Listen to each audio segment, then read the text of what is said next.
The church was packed, every seat filled, every corner occupied. The air buzzed with excitement and murmurs of disbelief. Some whispered behind their hands, others openly stared. But no one expected what was about to happen. As the bride stood at the altar, dressed in a radiant white gown, her groom, a wheelchair-bound man with a quiet smile, looked up at her with pure love. Then it happened. Just as the pastor said, "If anyone objects to this union, speak now or forever hold your peace," the heavy oak doors of the church swung open with a loud creak. The crowd turned, their curiosity piqued. A tall, elderly man in a crisp black suit entered, his presence commanding silence. His face, though aged, was strikingly familiar to some in the room. The man walked slowly, each step deliberate. He stopped in the middle of the aisle, his eyes scanning the room before settling on the groom. He raised his hand, his voice cutting through the thick silence.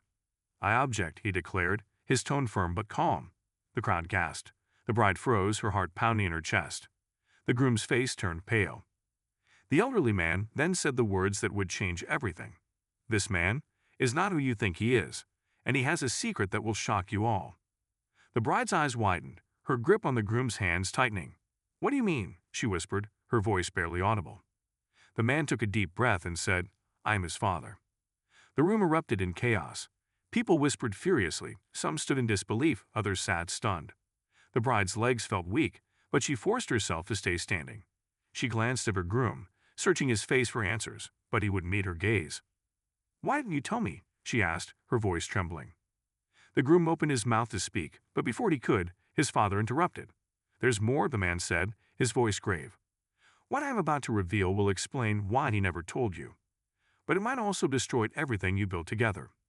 The bride's heart raced. She glanced at her parents, who sat stiffly in the front row, their faces unreadable. The church seemed to close in around her, the walls pressing in as the weight of the moment settled on her shoulders. And then the man spoke the secret. 6 months earlier, Sarah had been scrolling through her phone on a quiet Saturday evening. She had no intention of meeting anyone special that night. But then a dating app notification popped up. "You have a new match." Normally, Sarah would have ignored it, but something about the man's profile intrigued her. His name was David. He had kind eyes, a warm smile, and an unmistakable charm, even in his photos. His bio was straightforward. Looking for someone real. Sarah, tired of shallow connections, decided to give him a chance. Their first conversation flowed effortlessly. They talked about everything: books, movies, their favorite foods. David admitted he was in a wheelchair after a car accident years ago, but Sarah didn't care. His mind was sharp, his wit unmatched. They clicked in a way Sarah hadn't experienced before. Weeks turned into months, and their bond deepened. Sarah admired David's resilience and his ability to find joy despite his circumstances. He was unlike anyone she'd ever met.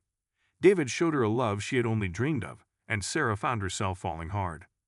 David proposed on a quiet evening in the park, under a canopy of stars. Sarah didn't hesitate. She said yes, tears streaming down her face. For the first time in her life, she felt complete. But not everyone was happy for them. Sarah's family had their reservations. Her mother, especially, struggled to accept the relationship.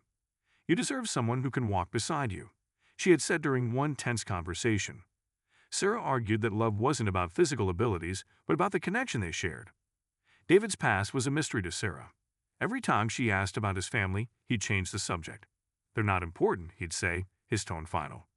Sarah didn't press him. She figured he had his reasons.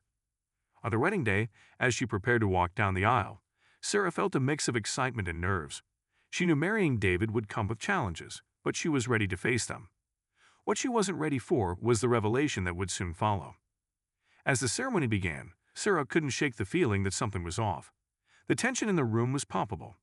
She noticed a few unfamiliar faces in the crowd, their expressions guarded. But she pushed her doubts aside, focusing on the man she loved.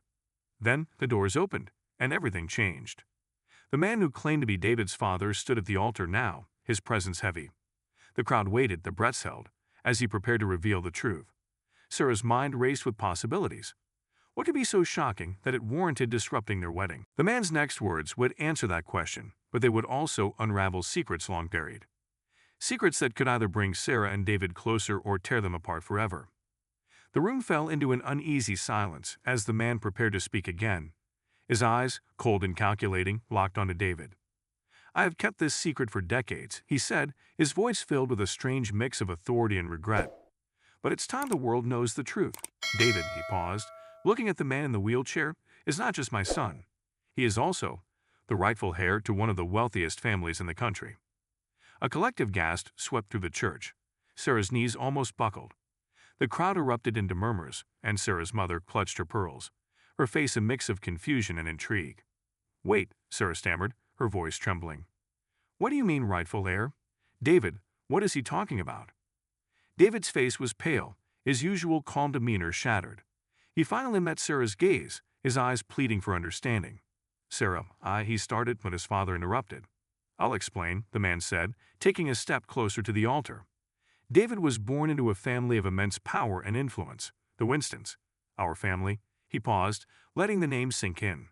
But because of his disability, my father, David's grandfather, deemed him unworthy. He was cast aside, sent to live with distant relatives, and stripped of his birthright. Sarah's heart pounded. This couldn't be real. She looked at David, her mind racing with questions. "Why didn't you tell me?" she whispered, her voice breaking. David sighed, his hands gripping the wheels of his chair. "Because I didn't want my past to define us. I didn't want you to see me as someone who was rejected or pity me for what I lost. I wanted us to build a life based on who we are, not on some family name." Sarah's head spun. She struggled to process everything. The man standing before her wasn't just a father. He was a symbol of everything David had been running from. And now, on their wedding day, the past had come crashing down on them. David's father continued, his voice steady but filled with a chilling detachment. "I tried to fight my father's decision, but he was adamant. David was to be erased from the family tree. For years, I've searched for a way to make things right, and now I'm here to do just that." He turned to the crowd, addressing them with the gravitas of a seasoned politician. "Today, I reclaim my son's place in the Winston family. From this moment on, David will no longer live in the shadows." The church was abuzz with murmurs. Some guests looked impressed, others skeptical. But one thing was clear, the day had taken a dramatic turn. Sarah's mind raced. This revelation was monumental, but it didn't change how she felt about David. She loved him for who he was, not for his family's wealth or power. Yet she couldn't ignore the weight of what this meant for their future. "What does this mean for us?" Sarah asked, her voice barely above a whisper. David's father smiled, but it was a smile that didn't reach his eyes. "It means, my dear, that your lives are about to change in ways you never imagined." Sarah's stomach twisted. There was something unsettling about his tone, a hidden layer of meaning that sent chills down her spine. Before anyone could say more, a loud commotion erupted at the back of the church. Sarah turned to see two men in suits entering, their expressions grim. They walked straight to David's father and handed him a small envelope. He opened it, his face darkening as he read its contents. "What is it?" Sarah asked, her voice shaky. David's father didn't answer immediately. He folded the letter, slipping it back into the envelope. "It seems," he said, his tone icy, "that not everyone is pleased with my decision to restore David's position in the family." David clenched his fists, his jaw tight. "What's going on?" he demanded. His father glanced around the room, his eyes narrowing.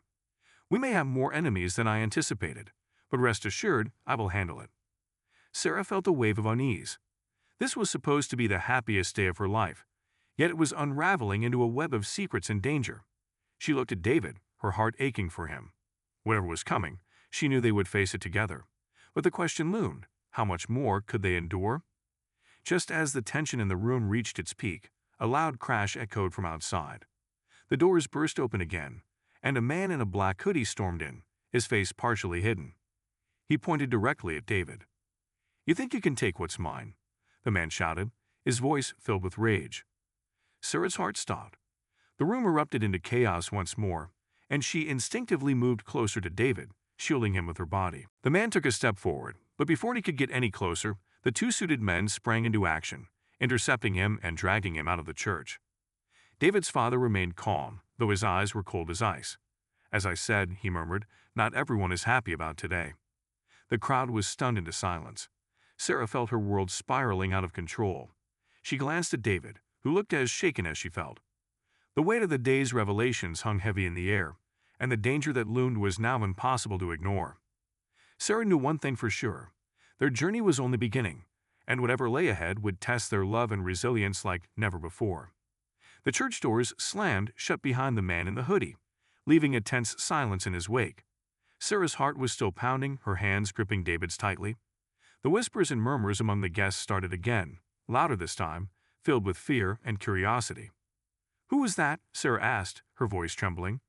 David shook his head, his face pale. "I don't know," he admitted. "But it's clear he's tied to whatever my father hasn't told us." David's father stepped forward, his expression unreadable. "He's one of many who think they have a claim to the Winston fortune. But they're mistaken," he said, his voice cold and detached. "I will ensure that none of them interfere with your lives again." Sarah's stomach twisted. She could sense that there was more to the story, layers of secrets yet to be revealed. She turned to David, searching his face for any sign of reassurance, but his eyes were distant, lost in thought. The pastor, clearly uncomfortable, cleared his throat. "Perhaps we should take a moment," he suggested. "Give everyone a chance to collect themselves." David's father waved his hand dismissively. "The ceremony will continue," he declared, his tone brooking no argument. "We will not let this incident derail what is supposed to be a joyous occasion." The pastor hesitated but ultimately nodded. "Very well," he said, glancing nervously at the crowd. "Shall we proceed?" Sarah swallowed hard. She had dreamed of this day for months, but now it felt like she was standing on shaky ground, unsure of what would come next. Still, she nodded, determined to see it through. The pastor resumed the ceremony, his voice steady but lacking its earlier warmth. As he recited the vows, Sarah found herself clinging to the words, hoping they could anchor her in the storm of emotions swirling around her. "Do you, Sarah, take David to be your lawfully wedded husband?" the pastor asked. "I do," she said, her voice firm despite the turmoil inside her. "And do you, David, take Sarah to be your lawfully wedded wife?" David hesitated for the briefest moment, his eyes flicking toward his father, then back to Sarah. "I do," he said, his voice soft but resolute. The pastor smiled, though it was strained. "By the power vested in me, I now pronounce you husband and wife. You may kiss the bride." David leaned forward, and Sarah met him halfway, their kiss sealing their vows. For a brief moment, the world fell away, and it was just the two of them. But as they pulled apart, the weight of everything came crashing back. The applause from the crowd was polite but subdued, the earlier excitement dampened by the unexpected drama. Sarah couldn't shake the feeling that the day's events were far from over. As they walked down the aisle together, the whispers followed them, a constant reminder that their lives had just been appended. Sarah's mother approached them as they reached the church's entrance, her face a mixture of concern and frustration. "Sarah," she said in a low voice, "what is going on? Who was that man? And why didn't you tell us about David's family?" Sarah sighed, her patience wearing thin. "Mom, I didn't know," she said. "David never talked about his family. And honestly, I don't care about their money or power. I love him for who he is." Her mother pursed her lips but said nothing more, her disapproval clear in her expression. Sarah felt a pang of frustration but pushed it aside. There were more pressing matters to deal with. Outside the church, the tension lingered. The suited men who had removed the intruder now stood guard at the entrance, their eyes scanning the crowd for any further threats. David's father approached them, speaking in hushed tones before returning to Sarah and David. "We'll head to the reception as planned," he said. "But I'll have security on high alert. I won't let anything ruin this day for you." Sarah wasn't sure how to feel about that. She appreciated the gesture, but it was hard to trust a man who had dropped such a bombshell on their wedding day. She glanced at David, hoping for some clarity, but he seemed just as lost as she was. The ride to the reception was quiet. Sarah held David's hand, her mind racing with questions. Who was the man who had interrupted their wedding? What claim did he think he had? And why did David's father seem so calm about it all? As they arrived at the reception hall, the atmosphere was notably different from the church. The guests were more subdued, their earlier excitement replaced by cautious curiosity. Sarah could feel their eyes on her and David as they entered the room. The reception proceeded as planned, but the tension was palpable. The usual joy and celebration of a wedding reception were overshadowed by the events of the ceremony. Sarah did her best to put on a brave face, but inside, she was struggling to hold it together. David's father gave a speech, his words carefully chosen to shift the focus back to the newlyweds. But even as he spoke of love and new beginnings, Sarah couldn't shake the feeling that more trouble was on the horizon. As the evening wore on, Sarah finally found a moment alone with David. They stepped outside on the balcony, the cool night air a welcome relief from the stifling tension inside. "David," she said, turning to face him, "I need to know what's going on. Who was that man? And what aren't you telling me?" David sighed, his shoulders slumping. "Sarah, I swear, I don't know who he is," he said. "But my father, he knows more than he's letting on. And if I'm being honest, I don't trust him." Sarah frowned. "Then why didn't you stop him from coming today? Why did you let him hijack our wedding?" "Because I didn't think he'd go this far," David admitted. "I thought he'd keep his distance, let us have our day. But clearly I was wrong." Sarah's mind raced. She felt like a pawn in a game she didn't understand, caught between her love for David and the shadow of his family's power. But before she could voice her thoughts, the sound of footsteps interrupted them. They turned to see one of the suited men approaching, his expression grim. "Mr. Winston," he said, addressing David's father, who had followed them outside. "We have a situation." David's father's face darkened. "What is it?" he asked. The man hesitated, glancing at Sarah and David. "It's about the man from earlier," he said. "We've identified him, and you're going to want to see this." David's father nodded, his expression unreadable. "Bring him to me," he said. Sarah felt her heart sink. Whatever was happening, she knew it was only going to get worse. The suited man gave a curt nod and disappeared into the shadows. David's father remained on the balcony, his face set in a mask of composure, but his eyes betrayed him. They were sharp, calculating, ready for whatever came next. Sarah turned to David, her voice low. "What do you think this is about?" David shook his head, his expression tense. "I don't know, but I've got a bad feeling." Minutes later, the suited man returned, followed by two others. Between them, they escorted the man in the black hoodie who had interrupted the ceremony. His face was partially obscured by the dim light, but his defiant posture was unmistakable. David's father stepped forward, his voice cold and commanding. "Who are you, and what business do you have with my son?" The man smirked, his eyes flicking from David to Sarah and back to David's father. "You really don't recognize me, do you?" he said, his voice laced with mockery. David's father narrowed his eyes. "Should I?" The man chuckled, the sound low and bitter. "I guess it's true what they say. The mighty Winstons only remember the people they can control." Sarah felt a chill run down her spine. There was something familiar about the man's voice, something that hinted at a deeper connection. She glanced at David, who seemed just as unsettled. "I'll ask again," David's father said, his tone messy. "Who are you?" The man straightened, his smirk fading. "I'm someone who knows the truth," he said. "The truth about David, and the truth about your precious family." The tension on the balcony was thick, the silence broken only by the distant hum of traffic.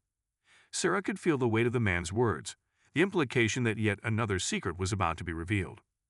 David's father folded his arms, his expression unreadable. "You're wasting my time. If you have something to say, say it." The man hesitated for a moment, then took a deep breath. "David isn't your only son," he said, "and he's not your firstborn." A collective gasp escaped Sarah and David. Even the suited men exchanged surprised glances. David's father, however, remained stoic, though his eyes narrowed slightly. "What are you talking about?" David demanded, his voice rising with anger and confusion. "I don't have a brother." The man in the hoodie turned to David, his gaze intense. "Yes, you do," he said, "and it's me." Sarah felt her knees go weak, her mind struggling to process the revelation. "You're saying you're David's brother?" she asked, her voice barely a whisper. The man nodded. "Half-brother, to be exact. Same father, different mother." David's father finally spoke, his voice low and measured. "That's impossible. I would know if I had another son." The man's smirk returned. "Would you? You think your power and money can keep every skeleton locked in the closet forever?" He took a step forward, his eyes blazing with intensity. "My mother told me everything before she died. About you. About how you abandoned her and me because we didn't fit into your perfect world." David's father's jaw tightened, but he didn't respond. His silence was telling, and Sarah could see the doubt creeping into his eyes. David, meanwhile, was still reeling. "Why didn't you come forward sooner?" he'd asked, his voice strained. "Why now?" The man's expression softened slightly, though his anger was still evident. "Because I didn't care about your family's wealth or power," he said. "I had my own life, my own struggles. But when I heard about the wedding, I realized this was my chance to finally confront the man who destroyed my mother's life."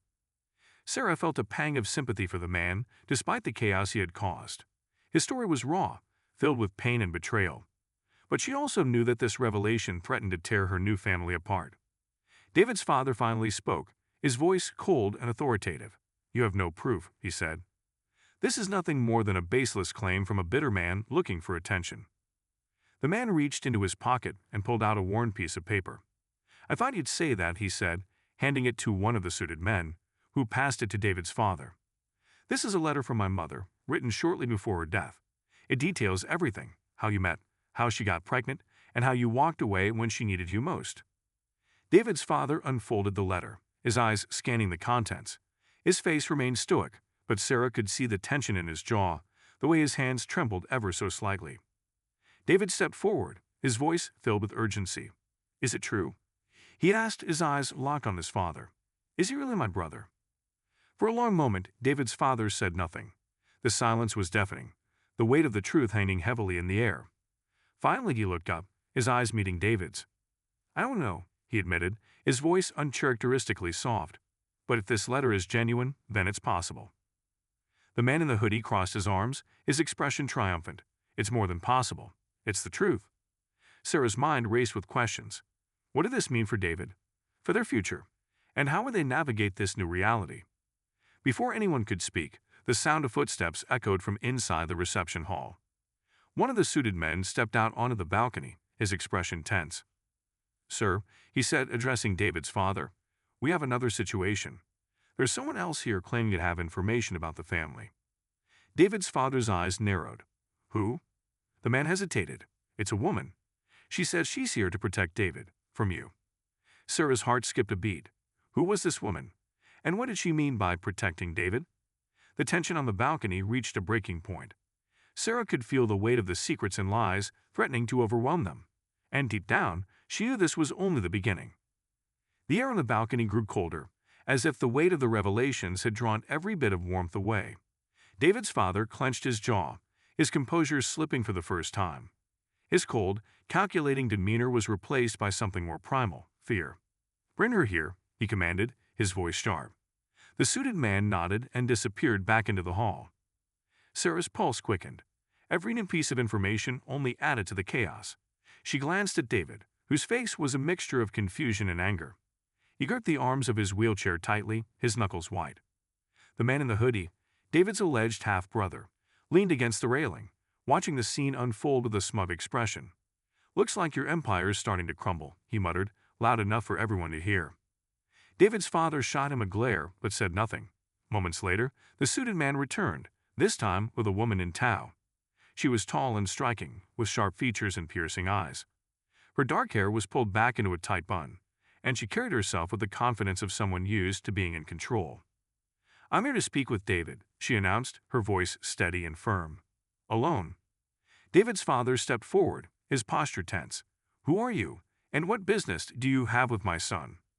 The woman met his gaze without flinching. "My name is Dr. Vivian Williams," she said. "I'm a geneticist and an old friend of your late father." David's eyes widened. "A geneticist? Why are you here?" Dr. Williams's expression softened as she turned to David. "I've been following your family's story for years," she said, "and I've uncovered something that you need to know. But it's not a conversation we can have in front of everyone." Her eyes flicked briefly to David's father and the man in the hoodie, who now looked less confident. Sarah could sense the tension between them, an unspoken history that hung in the air. "You can say whatever you need to say here," David's father interjected, his voice low and dangerous. "There are no secrets in this family that I am not already aware of." Dr. Williams tilted her head slightly, her gaze unwavering. "Are you sure about that?" she asked. "Because what I'm about to reveal will shake the very foundation of everything you believe about your family." David's father's eyes narrowed, but he didn't respond. Sarah felt a knot tighten in her stomach. She turned to David, who nodded slightly, as if to say, "Let her speak." Dr. Williams took a deep breath. "David," she began, "you've been led to believe that your disability was the result of a tragic accident, but that's not the whole truth." Sarah's breath caught in her throat. David's accident was a topic he rarely discussed, but she had always assumed it was as simple as he described, a cruel twist of fate. "What are you talking about?" David asked, his voice tight. "It was a car accident. That's all." Dr. Williams shook her head. The accident may have been real, but the circumstances surrounding it were not as random as you'd been told. She glanced at David's father, her expression hardening. "Your father's decisions put you in harm's way." David's face twisted in disbelief. "What do you mean?" Dr. Williams hesitated, then continued. "Years ago, your grandfather orchestrated a deal, a secret partnership that involved powerful and dangerous people. When your father refused to comply with certain expectations, they decided to send a message. That message was delivered through the so-called accident that left you in a wheelchair. The words hung in the air like a dark cloud. Sarah's heart pounded in her chest. She could see the pain and betrayal etched on David's face as he processed the revelation. David's father stepped forward, his face pale but his voice steady. "You have no proof," he said, though his usual confidence was noticeably absent. Dr. Williams reached into her bag and pulled out a folder. "Actually, I do," she said, handing it to David. "This contains medical records, police reports, and correspondence that were hidden from you. It paints a very different picture of what happened that day."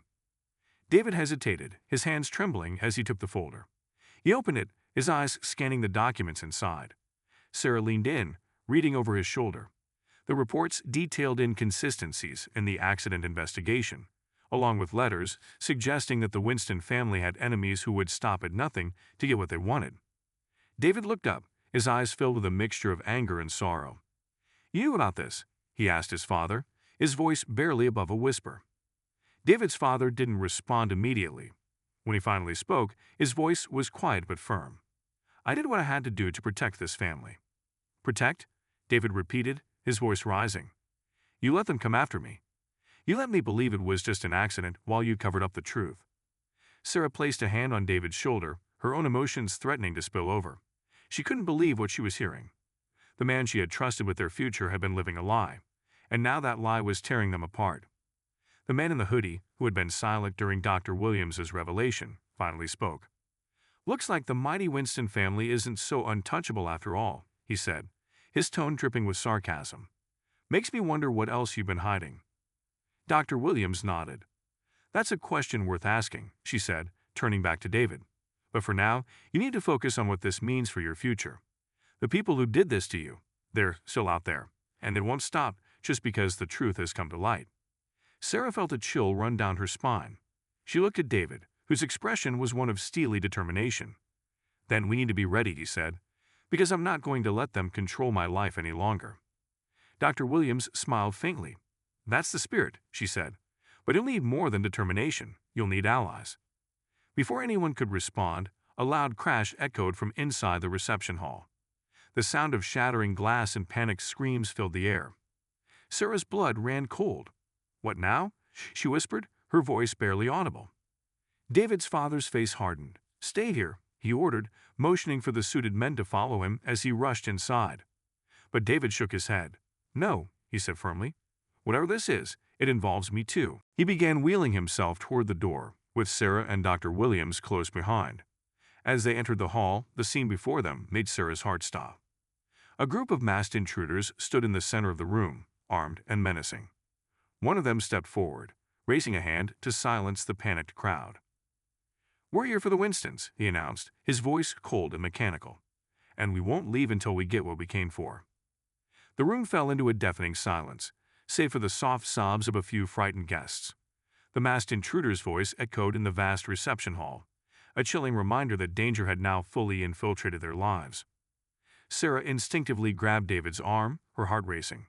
She could feel his body tense under her touch, his eyes lock on the group of intruders. Dr. Williams stepped slightly in front of them, her posture protective. David's father entered the hall, flanked by his security team. His face was a mask of calm, but his eyes betrayed a fierce determination. He stepped forward, addressing the masked leader. "You made your point by barging in here," he said, his voice steady. "But this is a private event. Whatever your business is with me, let's discuss it elsewhere." The leader of the intruders let out a low, humorless chuckle. "Still trying to play the hero, aren't you?" he said. "This isn't a negotiation. We're here for the truth." David's father frowned. "The truth about what?" The man turned his head slightly, scanning the room until his gaze landed on David. "About him," he said, pointing directly at David. "Your son, or should I say your sons?" David's stomach dropped, and the whispers among the guests grew louder. The man in the hoodie, David's alleged half-brother, stood still, his face a mixture of confusion and curiosity. "You've been hiding behind your wealth and influence for far too long," the leader continued. "But tonight, everything comes to light." David's father remained calm, but his eyes flicked toward the suited men, signaling them to be ready. "You're making a mistake," he said. Whatever you think you know, it won't end well for you. The intruder ignored him and focused on David. Tell me, David, he said, his voice almost mocking. Did you ever wonder why your life took such a tragic turn? Why fate seems so cruel? David's jaw tightened. If you're here to lecture me, you're wasting your time. The leader shook his head. I'm here to open your eyes. You've been living in a carefully constructed lie, just like everyone else in this room. He gestured toward the crowd, who recoiled in fear. But the truth is much darker than you could ever imagine. Dr. Williams stepped forward, her voice firm. Whatever you're trying to do, it won't work. David deserves answers, but not like this. The leader chuckled again. Ah, Dr. Williams, always so righteous, but even you don't know the full story. Sarah glanced at Dr. Williams, whose confident facade faltered for just a moment. It was enough to send a new wave of unease through her. What was this man talking about? Enough of your riddles, David's father said, his patience wearing thin. Say what you came to say and leave. The leader's eyes gleamed behind his mask. Very well, he said. The accident that left your son in a wheelchair, it wasn't just a message. It was a test to see if he could survive what was coming. David's breath caught in his throat. What do you mean, a test? The leader took a step closer, and the suited men immediately tensed, ready to act. But the intruder stopped, raising his hands in mock surrender. Relax, he said. I'm unarmed. For now. He turned back to David. The people your father defied, they don't just punish, they experiment. They push boundaries to see how far they can go. And you, David, were one of their subjects. Sarah's heart sank. Subjects. What are you talking about? She asked, her voice trembling. The leader's tone grew darker. There's a reason David survived that crash when most wouldn't have. His body was prepared, altered in ways even he doesn't fully understand. David's eyes widened in shock. Altered? That's impossible. I've had countless tests, surgeries. All carefully controlled, the leader interrupted. Your recovery wasn't natural, David.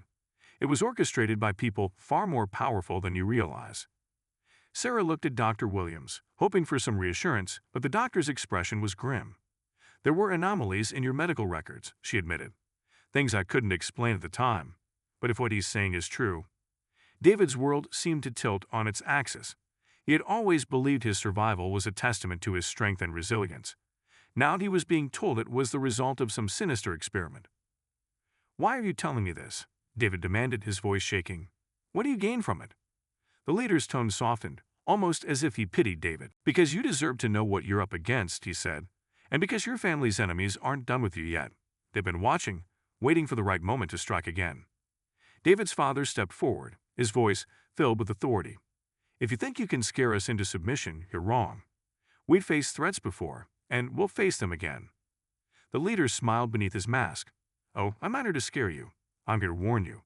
Because the next time they come, it won't be a warning. It'll be war.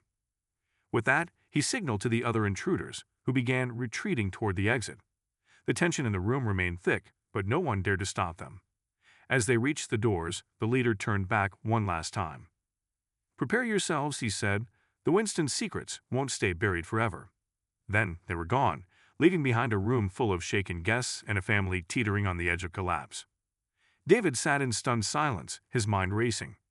He turned to his father, his voice low but firm. Is any of this true? David's father hesitated, then gave a slow nod. I didn't know all the details, he admitted, but I knew enough to keep you safe. David's fists clenched. You call this safe? You lied to me my entire life. Sarah placed a hand on his shoulder, her own emotions threatening to overwhelm her. David, she said softly, we'll get through this. Together. David's eyes met hers, and for a moment, the chaos around them faded. But deep down, Sarah knew their fight was just beginning, and the next battle would test them in ways they could never have imagined. The guests slowly began to disperse, whispering amongst themselves as they left the reception hall. The joyous atmosphere of a wedding had been completely shattered. All that remained were the Winstons, Dr. Williams, Sarah, and the weight of the ominous revelations. David sat in his wheelchair, silent, his hands resting heavily on his lap. His mind was a storm of emotions, betrayal, anger, and fear. The documents from Dr. Williams and the masked man's words replayed in his head on an endless loop. His father, who had always seemed untouchable, now stood before him, exposed and fallible. David's father finally broke the silence. We need to talk, he said, his voice low and tense. David didn't look up. Talk. He echoed bitterly. Now you want to talk? After years of lies. Sarah knelt beside him, her hand gently resting on his arm. David, she whispered, maybe we should hear him out. We need answers. David glanced at her, his eyes filled with pain. He let out a heavy sigh, nodding reluctantly. Fine, but no more lies. His father nodded, motioning for everyone to follow him to a private lounge in the reception hall. Once inside, the doors were locked, and the group gathered around a long table. The room was dimly lit, casting long shadows that mirrored the tension among them. Dr. Williams was the first to speak. Mr. Winston, she said, addressing David's father formally, you owe your son the full truth. No more half measures. David's father leaned against the table, his expression grim. Very well, he said, but understand this. Everything I did to protect this family. David scoffed. Protect? You let me grow up thinking my accident was just bad luck. You let me live in ignorance while people experimented on me like some lab rat.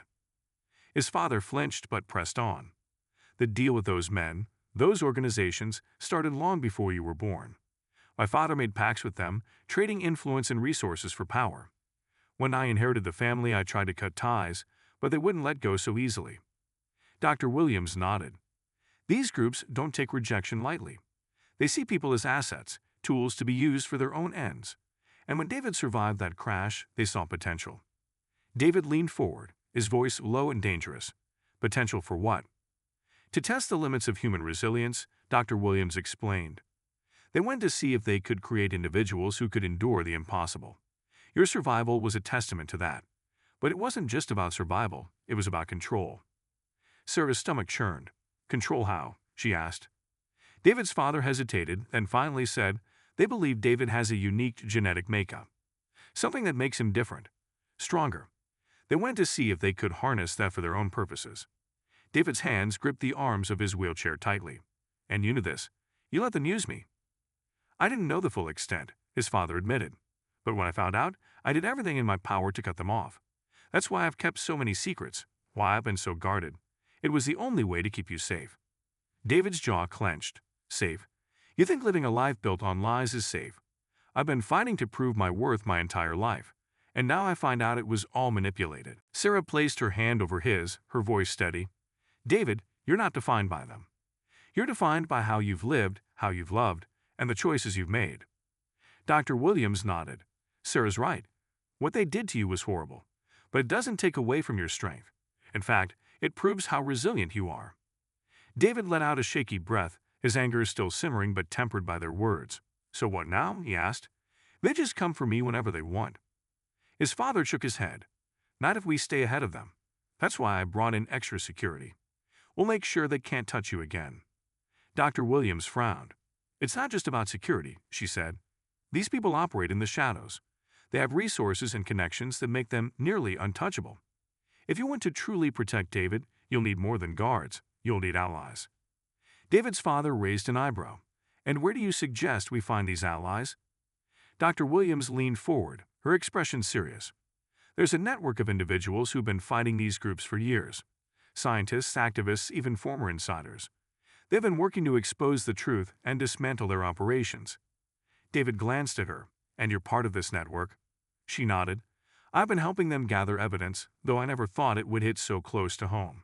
But now, with what we know about your case, we might have the leverage we need to strike back.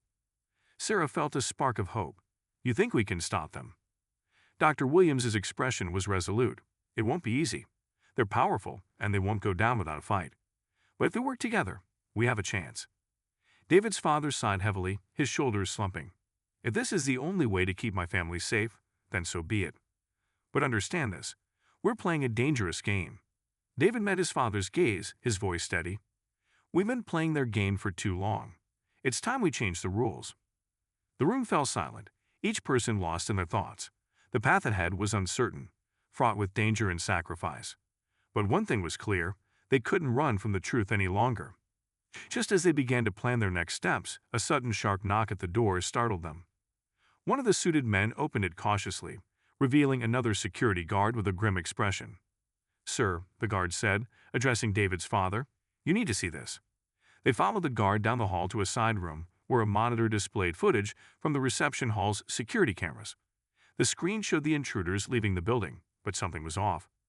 One of the masked men had left behind a small metallic device under one of the tables. David's father's eyes widened. A tracker, he muttered, or worse. Before anyone could react, the device on the screen emitted the small flash, and the feed cut out. An instant later, the building shook with a deafening explosion. The lights flickered, and the sound of shattering glass and panicked screams filled the air once again. Sarah clutched David's arm, her heart pounding. "What's happening?" she cried. Dr. Williams's face was pale.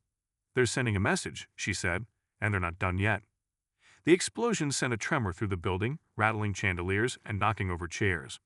Alarms blared, their shrill cries blending with the panicked screams of guests who had yet to leave the premises. Smoke began to seep into the room, a grim reminder of the danger lurking just outside. David gripped the wheels of his chair, his face set with determination.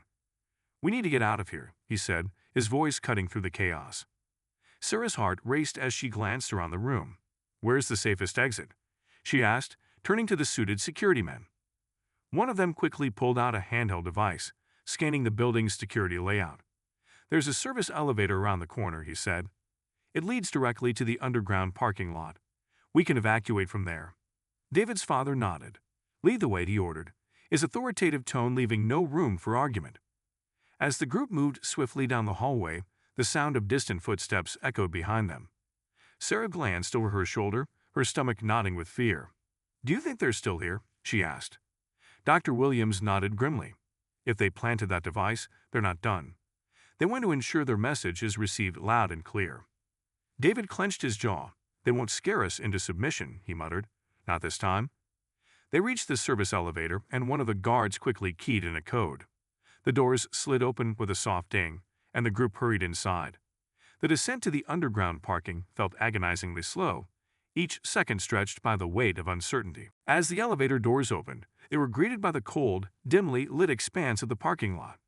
The low hum of fluorescent lights overhead did little to dispel the oppressive atmosphere. The group moved cautiously, their footsteps echoing in the cavernous space. Suddenly, a sharp clang reverberated from the far end of the lot. Everyone froze, their eyes darting toward the source of the sound. Out of the shadows stepped a lone figure, dressed in black, their face obscured by a mask. "Going somewhere?" the figure said, their voice distorted by a modulator. David's father stepped forward, his expression hard. "Who are you, and what do you want?" The figure chuckled softly, a sound that sent chills down Sarah's spine. "You already know who we are," they said. "We've been watching your family for a long time, and now it's time to collect." "Collect what?" David demanded, his voice filled with defiance. "You've already taken so much from us." The figure tilted their head slightly. "What we seek is not yours to keep," they replied. "It belongs to the ones who control the game." Dr. Williams stepped forward, her voice firm. "David isn't a pawn in your twisted experiments. Whatever you've done to him, it ends now." The figure remained silent for a moment, then reached into their pocket. The suited guards tensed, their hands hovering over their weapons.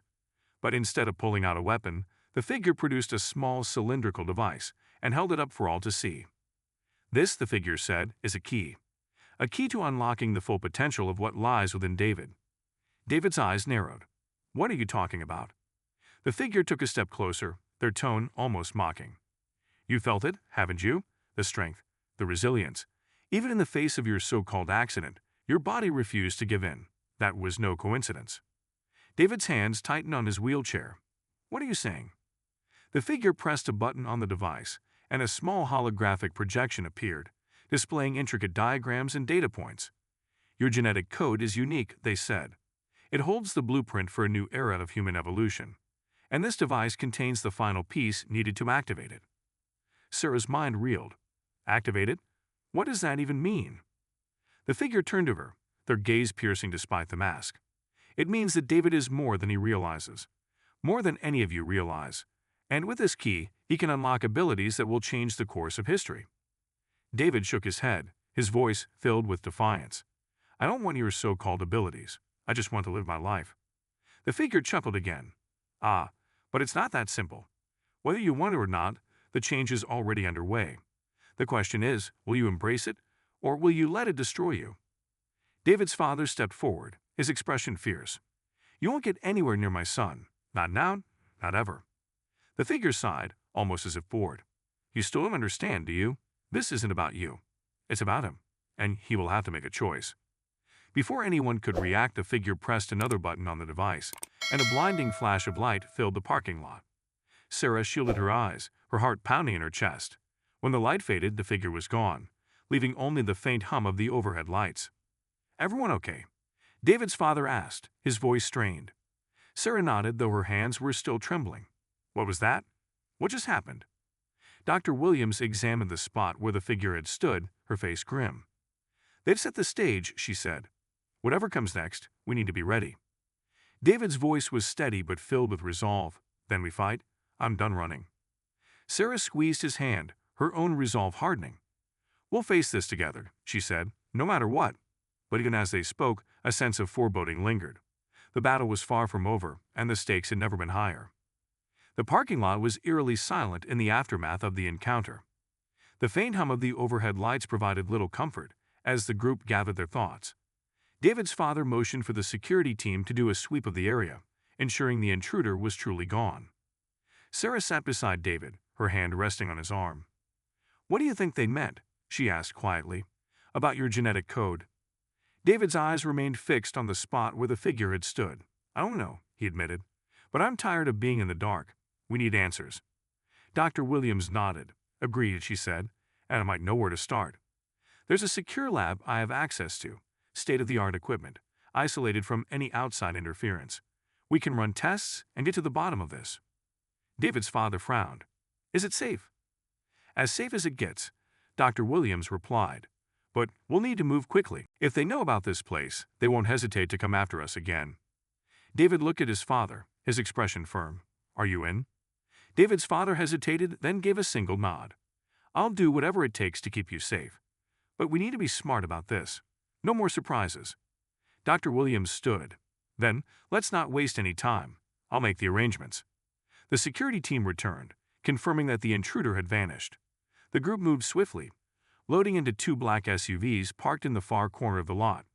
The vehicles sped through the city streets, weaving through traffic with practiced precision.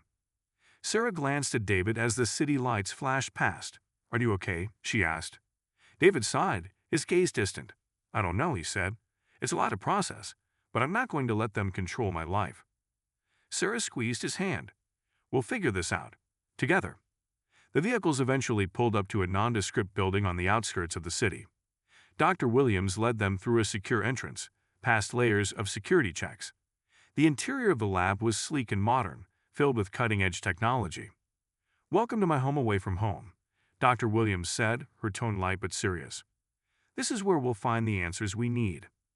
David was guided to a central workstation, where a large scanner loomed over a sleek, reclining chair. Dr. Williams gestured for him to take a seat. "This is a full-body molecular scanner," she explained. "It will give us a detailed analysis of your genetic structure and any anomalies." David hesitated briefly before nodding. He transferred himself into the chair with practiced ease, his determination clear. "Let's do it," he said. The machine whirred to life, emitting a soft hum as it began its scan. Sarah watched anxiously from the side, her hands clasped tightly in her lap. David's father stood nearby, his arms crossed, his expression unreadable. Minutes passed in tense silence until the machine finally beeped, signaling the end of the scan. Dr. Williams moved swiftly to the monitor, her eyes scanning the data as it appeared on the screen. "What do you see?" David asked, his voice steady but laced with curiosity. Dr. Williams's brow furrowed as she examined the results. This is incredible," she said, her tone a mix of awe and concern. Sarah leaned closer. "What is it?" Dr. Williams pointed to a series of highlighted sections on the screen. "David's genetic code contains markers I've never seen before. They're not just anomalies, they're enhancements. His cells are capable of regenerating at an accelerated rate, which explains his survival and recovery after the accident." David's eyes widened. "Regenerating, you mean like healing faster?" Dr. Williams nodded. "But it's more than that. His physical endurance, resistance to illness, even his cognitive functions, they're all operating at peak efficiency. It's as if his body has been optimized for survival." David's father stepped forward, his face grim. "Is it natural?" Dr. Williams hesitated. "That's the question. These markers could have been latent, something unique to David's genetic makeup. but there are signs of external influence, alterations that suggest someone may have tampered with his DNA. David clenched his fists. You mean those people who experimented on me? Dr. Williams nodded. It's possible. They may have enhanced your natural abilities, turning you into something more. Sarah's heart ached for David. But why? What did they want from him? Dr. Williams's expression darkened. If I had to guess, they see David as a prototype, a blueprint for creating others like him. Enhanced individuals who could be used for their own purposes. David shook his head, his voice filled with determination. I'm not their puppet. They don't get to decide who I am. Dr. Williams placed a reassuring hand on his shoulder. And we're going to make sure of that. But we need to act fast. If they know about your enhancements, they won't stop until they get you back. David's father spoke up. Then we need to find them first. Take the fight to them before they can regroup. Dr. Williams nodded, agreed. But we'll need more information, locations, key players, anything that can give us an advantage. David looked at the data on the screen, his mind racing. Then we start digging. If they want to fight, they'll get one. Before anyone could respond, a loud alarm blared through the lab. Red lights flashed, and a voice over the intercom announced, "Security breach detected. All personnel, initiate lockdown procedures." Sarah's blood ran cold. "They're here," she whispered. Dr. Williams's face was pale. "We have to move," she said, "now." The group sprang into action, their mission clear: survive and fight back. The blaring alarm reverberated through the lab as red emergency lights cast an ominous glow over the sterile metallic surfaces. Sarah's heart pounded in her chest as she grabbed David's wheelchair, pushing him toward the nearest exit. Dr. Williams moved swiftly to a control panel, her fingers flying over the keys. "I'm initiating lockdown," she said. "This will slow them down, but it won't keep them out for long." David's father barked orders at the security team. "Seal off all entrances and secure the perimeter. We need to hold them back until we can extract David." The suited men nodded and fanned out, their weapons drawn. Sarah could hear the distant sound of heavy boots pounding against the tiled floors, growing louder with each passing second. "We don't have much time," Dr. Williams said, her voice tense. She turned to David. "There's a hidden escape route in the lower levels. It leads to a network of tunnels that can get us out of here undetected." David nodded, his face set with determination. "Let's go." The group hurried down a narrow corridor, the sound of the intruders closing in behind them. Sarah's hands trembled as she pushed David's wheelchair, her eyes darting around for any signs of danger. Suddenly, a loud crash echoed from behind them. One of the heavy steel doors buckled under the force of an explosion, and masked figures poured into the lab.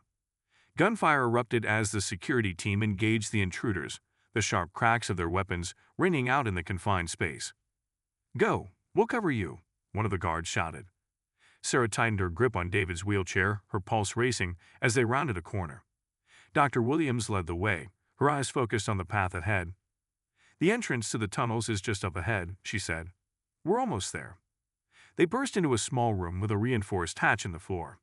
Dr. Williams quickly keyed in a code, and the hatch slid open, revealing a dark, narrow tunnel. "Get in," she urged. "This will take us to a safe house on the outskirts of the city."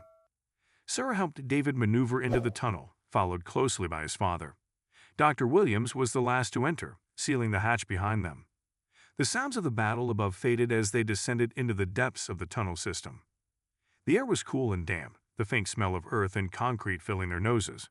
Sarah could barely see in the dim light, but she pressed on, her focus solely on keeping David safe.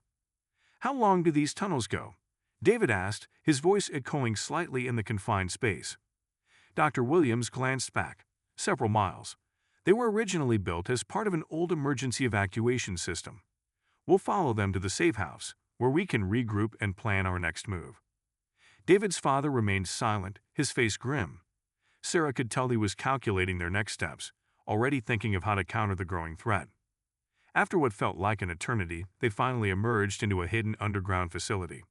The Safehouse was small but well equipped, with supplies, communication equipment, and surveillance monitors. Dr. Williams immediately went to work, pulling up a live feed of the lab. The screens showed the aftermath of the attack: shattered glass, overturned tables, and smoke lingering in the air. The intruders were still inside, searching for any clues as to where the group had gone. "They'll figure out we've escaped soon enough," Dr. Williams said. "We need to stay one step ahead. David clenched his fists. "We can't keep running," he said. "We need to take the fight to them." His father nodded in agreement. "Agreed. But we need more information, locations, names, anything that can give us the upper hand." Dr. Williams pulled up a digital map on one of the monitors. "I've been tracking their movements for months," she said. "They have several known facilities, but their main hub is located in a remote, heavily guarded compound." David's eyes narrowed. "Then that's where we go." Sarah placed a hand on his shoulder, her voice steady. "Are you sure? This could be dangerous." David met her gaze, his expression resolute. "They've controlled my life for too long. It's time to end this." Dr. Williams nodded. "If we're going to do this, we'll need a plan, and we'll need to move quickly." The group gathered around the monitors, their focus unwavering as they began to strategize. The road ahead was treacherous, but they knew they couldn't back down now. The fight for their freedom and their lives had only just begun. Before they could dive deeper into their planning, the surveillance feed flickered and a distorted voice filled the room. "Did you really think you could escape us?" the voice said, chillingly calm. "You've only delayed the inevitable. We're coming for you, David, and there's nowhere you can hide." The feed cut out, leaving the group in tense silence. Sarah's heart raced as she realized the full extent of their enemy's reach. They weren't just fighting for survival. They were fighting against an unstoppable force. David took a deep breath, his resolve stronger than ever. "Let them come," he said. "We'll be ready." The distorted voice lingered in the air like a specter, a chilling reminder of the relentless threat that loomed over them. Sarah could feel the tension in the room, thick and suffocating, as everyone processed the gravity of their situation. David's father broke the silence first. "We don't have time to waste," he said, his voice sharp and commanding. "They know where we are, or they will soon. We need to move before they box us in." Dr. Williams nodded, her hands flying across the keyboard as she pulled up detailed schematics of the enemy's compound. "This is their main hub," she said, pointing to the map. "It's heavily fortified, with multiple security layers. But if we can breach their central control room, we can access their database and uncover everything, names, locations, their entire operation." David leaned forward, his jaw set. "What's our best way in?" Dr. Williams tapped a section of the map. "Here," she said. "An old service tunnel runs beneath the compound. It was decommissioned years ago, but if we can gain access, it'll lead us directly to their lower levels." David's father studied the map, his eyes narrowing. "How do we get past their external defenses without alerting them?" Dr. Williams brought up another screen, displaying security patrol patterns and access points. "We'll need to time it perfectly," she said. "Their patrols rotate every 15 minutes. If we strike during a shift change, we'll have a narrow window to slip through unnoticed." Sarah glanced at David, her heart pounding. "This sounds risky," she said. "What if something goes wrong?" David reached for her hand, his eyes steady. "It's a risk we have to take," he said. "We can't keep running. We need to end this, once and for all." David's father stepped forward, his expression unreadable. "I'll lead the infiltration team," he said. "Dr. Williams and I will handle the technical side once we're inside. David, you and Sarah will stay close to the entry point, ready to extract us if things go south." David shook his head. "No, I'm going in with you. This is my fight too." His father hesitated, then gave a reluctant nod. "Fine," he said, "but he followed my lead. No heroics." Dr. Williams began gathering equipment, portable scanners, encrypted communication devices, and a small, unassuming briefcase. "We'll leave in 2 hours," she said. "That should give us enough time to prepare and travel undetected." The group dispersed to ready themselves. Sarah helped David equip himself, fastening a lightweight vest over his shoulders. Despite the gravity of the situation, she couldn't help but admire his calm resolve. "Are you scared?" she asked softly. David met her gaze, his expression unwavering. "Yeah," he admitted, "but I'm more scared of what happens if we don't stop them." Sarah nodded, her own fear mingling with a fierce determination. "We'll get through this," she said. "Together." 2 hours later, the group reconvened in the Safehouse's garage. The vehicles had been swapped for a single, nondescript van, its interior loaded with equipment. Dr. Williams drove, navigating the deserted roads with precision. The journey was silent, each person lost in their thoughts, steeling themselves for what lay ahead. As they neared the compound, Dr. Williams pulled off the main road, guiding the van into a dense thicket of trees. She killed the engine, and the group quickly unloaded, moving stealthily toward the tunnel's hidden entrance. David's father led the way, his movements precise and deliberate. They reached the entrance, a rusted steel hatch partially obscured by overgrown foliage. One of the security guards pried it open, revealing a dark, narrow shaft that descended into the earth. "Here we go," David muttered as they climbed down, one by one, into the tunnel below. The air was damp and heavy, the faint smell of mildew clinging to the walls. Dr. Williams activated a portable scanner, its soft green light casting eerie shadows. "This way," she said, leading them through the maze-like tunnels. The tension was palpable as they moved deeper, the sound of their footsteps muffled by the damp earth. Every creak, every distant echo set Sarah's nerves on edge. She kept a firm grip on David's wheelchair, her eyes constantly scanning their surroundings. Finally, they reached a reinforced door, marked with faded symbols. Dr. Williams quickly connected her device to the panel, her fingers flying over the controls. "This should bypass their security protocols," she said. Seconds stretched into agonizing minutes as the device worked. Sarah held her breath, her heart pounding in her chest. Finally, the lock clicked, and the door slid open with a soft hiss. The group stepped into a dimly lit corridor, the sterile white walls a stark contrast to the grim tunnels they had just left behind. They were in the compound now, deep in enemy territory. David's father signaled for silence, and they moved quickly and quietly through the corridor. They passed several empty rooms, their eerie silence only heightening the tension. Finally, they reached the control room. Dr. Williams connected her equipment to the central console, her eyes focused on the streams of data appearing on the screen. "I'm in," she said, downloading their database now. David's father stood guard at the door, his weapon ready. "Hurry," he urged. "We don't have much time." Just as the download neared completion, a loud alarm blared through the compound. Red lights flashed, and a voice over the intercom announced, "Security breach detected. All units, converge on Sector 4. David's father cursed under his breath. "They know we're here." Dr. Williams pulled the briefcase from her side, opening it to reveal several small disc-shaped devices. "These are EMP charges," she explained. "They'll disable their systems temporarily, but we need to plant them strategically." David nodded. "Let's do it." The group split up, each taking a different corridor to plant the charges. Sarah's heart raced as she and David moved swiftly, their footsteps echoing in the empty halls. They placed their charge near a central power conduit, its tiny light blinking to indicate it was armed. "That's one down," David said. "Let's get back." As they turned to leave, a group of guards rounded the corner, their weapons drawn. "Stop right there," one of them barked. Sarah's blood ran cold. David's eyes narrowed, and he positioned himself protectively in front of her. The lead guard raised his weapon, his finger on the trigger. "You're not going anywhere." The lead guard's voice echoed down the sterile hallway, his weapon trained directly on David. Sarah's breath caught in her throat as she instinctively moved closer to him, her heart pounding in her chest. The other guards spread out, forming a blockade. David's hands gripped the wheels of his chair tightly. "We're not looking for trouble," he said evenly, though his eyes burned with defiance.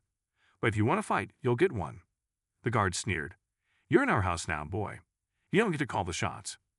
Before anyone could react, David's father's voice crackled through their earpieces. "David, Sarah, status?" "We got company," David replied under his breath, his voice low and steady. There was a brief pause before his father responded. "Hold your ground. We're coming to you." The lead guard cocked his head, his eyes narrowing. "You think reinforcements will save you?" he said, stepping closer. "You're trapped." David's jaw clenched. "We'll see about that." Just then, the faint sound of footsteps echoed from the other end of the hallway. The guards turned, their attention momentarily diverted. From the shadows, David's father and one of the security team emerged, weapons raised. "Drop your guns," David's father ordered, his voice cold and authoritative. The guards hesitated, glancing at each other. The lead guard sneered but didn't lower his weapon. "You think we're afraid of you," he said. David's father fired a warning shot, the bullet striking the wall just inches from the guard's head. "That was your only warning," he said. "Next one won't miss." The tension in the air was suffocating. For a moment, it seemed like the guards might comply. But then, one of them lunged forward, raising his weapon. David's father didn't hesitate. He fired again, this time hitting the guard in the shoulder. The man crumpled to the ground with a pained cry, his weapon clattering to the floor. The other guards immediately opened fire, and the hallway erupted into chaos. Sarah dropped to the floor, pulling David down with her as bullets whizzed past. She could feel her heart pounding in her ears as she crawled to a nearby alcove, pulling David's wheelchair behind her. David's father and the security guard returned fire, their shots precise and controlled. The guards were well trained, but they were outmatched. One by one, they fell, their weapons slipping from their hands. Finally, the gunfire ceased, and the hallway fell into an eerie silence. David's father scanned the area, his weapon still raised. "Clear," he said. Sarah exhaled a shaky breath, her hands still trembling. She helped David back into his wheelchair, her eyes darting nervously around the corridor. "Are you okay?" she asked. David nodded, his face pale but determined. "Yeah, let's keep moving." Dr. Williams's voice crackled through the earpiece. "Charges are set. We need to regroup and get out of here before their backup arrives." David's father nodded. "We're on our way." The group moved quickly through the compound, their senses on high alert. They reached the central control room, where Dr. Williams was waiting, her face tense. "The download's complete," she said, holding up a small drive. "This has everything we need." David's father glanced at the monitors, which displayed a live feed of the compound. Guards were converging on their location, their movements methodical and coordinated. "We're out of time," he said. "Let's move." Dr. Williams handed David the drive, her eyes serious. "Keep this safe," she said. "It's our only leverage." David nodded, slipping the drive into a hidden pocket on his vest. The group retraced their steps, moving swiftly through the winding corridors. The sound of approaching footsteps grew louder, and Sarah's anxiety spiked. As they neared the tunnel entrance, the overhead lights flickered, and a deep mechanical voice echoed through the compound. "Intruders detected. Initiating lockdown protocol." Metal shutters began to descend over the doors, cutting off their escape routes. David's father cursed under his breath. "They're sealing us in." Dr. Williams glanced at the panel beside the tunnel hatch.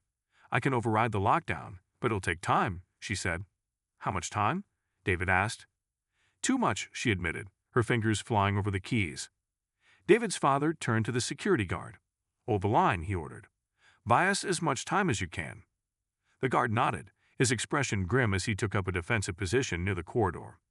Sarah could hear the distant sound of boots pounding against the floor, the enemy closing in fast. "Come on," Dr. Williams muttered, her focus entirely on the panel. "Just a little more." The sound of gunfire erupted from the hallway as the enemy guards engaged their lone defender. Sarah clenched her fists, her heart racing. She could feel the seconds slipping away, each one bringing them closer to disaster. Finally, the hatch clicked, and the panel lit up green. "Got it," Dr. Williams exclaimed. "Let's go." The group hurried through the tunnel entrance, the heavy steel door sliding shut behind them. The sound of gunfire faded as they descended deeper into the earth, their escape route winding through the darkness. When they finally emerged into the cool night air, Sarah felt an overwhelming sense of relief, but it was short-lived. David's father turned to the group, his expression grim.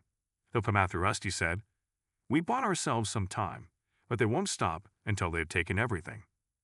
David clenched his fists. "Then we make sure they don't get the chance." Dr. Williams held up the drive, her eyes filled with determination.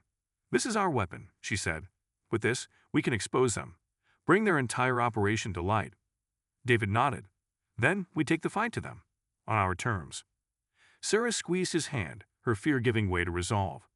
The battle was far from over, but for the first time, they had the upper hand, and they weren't going down without a fight. The van sped through the dark countryside, the hum of the engine the only sound breaking the tense silence. Sarah sat beside David, her hand resting on his arm. His eyes were fixed on the small drive in his hand, the key to dismantling the shadowy organization that had controlled his life. Dr. Williams, seated in the front, spoke over her shoulder. "We'll reach the Safehouse in 15 minutes. Once we're there, we'll analyze the data and plan our next move." David's father nodded from the passenger seat, his face set in a mask of determination. "We need to act fast. If they recover from this attack, they'll double their efforts to silence us." David finally spoke, his voice low but firm. "Then we don't give them that chance." The Safehouse came into view, a small nondescript cabin nestled in a dense forest. Dr. Williams pulled the van into a hidden garage beneath the structure, and the group quickly unloaded. Inside, the cabin was equipped with high-tech surveillance and communication gear, a stark contrast to its humble exterior. David wheeled himself to the main console, the drive clenched tightly in his hand. Sarah stood beside him, her eyes scanning the room nervously. Dr. Williams activated the system, the screens flickering to life. "Let's see what we're dealing with," she said, inserting the drive.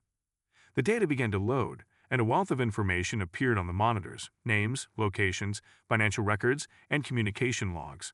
It was a treasure trove of evidence detailing the inner workings of the organization.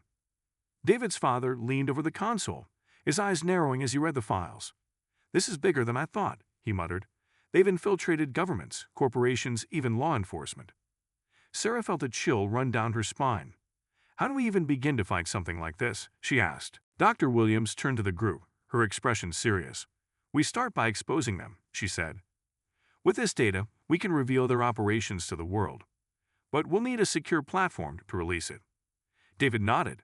"And we need to do it in a way that ensures they can't cover it up." Dr. Williams tapped a few keys, bringing up a secure connection. "I have contacts in the media, people I trust. If we can get this information to them, they'll make sure it goes public." David's father crossed his arms, his expression grim. "Once this goes live, there's no turning back. They'll come after us with everything they've got." David met his father's gaze, his resolve unwavering. "Let them," he said. "I'm done hiding." Dr. Williams nodded, her fingers flying over the keyboard. "I'll start the transfer. It'll take time to encrypt everything and ensure it's untraceable." As the files began to upload, the tension in the room was palpable. Sarah sat beside David, her heart pounding. "Do you think this will work?" she asked softly. David reached for her hand, his grip firm. "It has to," he said. "This is our only shot." The minutes dragged on as the upload progressed, each second stretching into an eternity. Finally, the system beeped, signaling the transfer was complete.